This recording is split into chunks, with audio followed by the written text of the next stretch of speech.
All right, this is a post about the importance of documenting your thinking that is sitting behind any investment decision you make. And the way I document my things, very, very low tech. I just use a basic spiral notebook.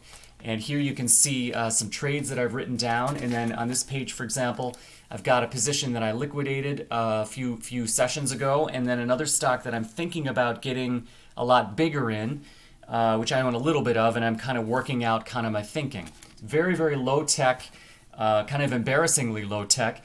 And you can keep these records in a spreadsheet or something that's maybe sortable by ticker symbol or on a Google Sheets online. It doesn't matter. But the whole idea is when you're going to make an investment, you want to articulate, at least in some bullet points, the different things that are the reasons underlying the investment and the catalysts you expect to unlock or see unlocked over the time of your holding the investment, and then the realization of a valuation increment or a valuation change. So the whole idea is to avoid certain cognitive frailties or cognitive fragilities that we're all subject to, and that's misremembering the past and changing how we think about things without really realizing that that change is happening. And when you make an investment, a lot of times there's a thing called thesis creep. So for example, you might have reasons X, Y, and Z for owning a stock, and X and Y turn out to be wrong, or they happened in a way contrary to your expectations.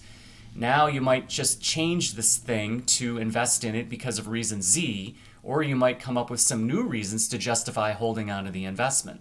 Well, if you've documented this stuff, you'll see in black and white that 2 out of your 3 reasons did not manifest, and that probably would be more likely to get you to liquidate the investment. The alternative is if you misremember or you sort of weigh more heavily the reason that did happen, did manifest, and sort of forget that you were wrong about these other 2 things. And remember, it's human nature to sort of remember where we're right and forget where we were wrong, right? And then in this case, you're going to hold the stock under conditions that you would not hold it had you stayed true to your original reasons. So the documentation prevents thesis creep. And it's not a lot of work. It's just a few bullet points, some valuation parameters, and some catalysts that you expect to see. But just make sure that they're documented. If anything, it's just an act of humility about how we're all frail. It's easy for us to misremember reality and re-narrate things without knowing it. And at the end of the day, you want to have something tangible and written down that you can measure reality against it, because what happens is reality intervenes. Reality intersects with your investments, and things come out a little bit differently than how you expect. And you want to make sure you remember clearly what you thought in the past rather than re-narrate it in the future and produce problems like thesis creep or misremembering of the underlying reasons for an investment. So that's it. Just a very, very simple notebook.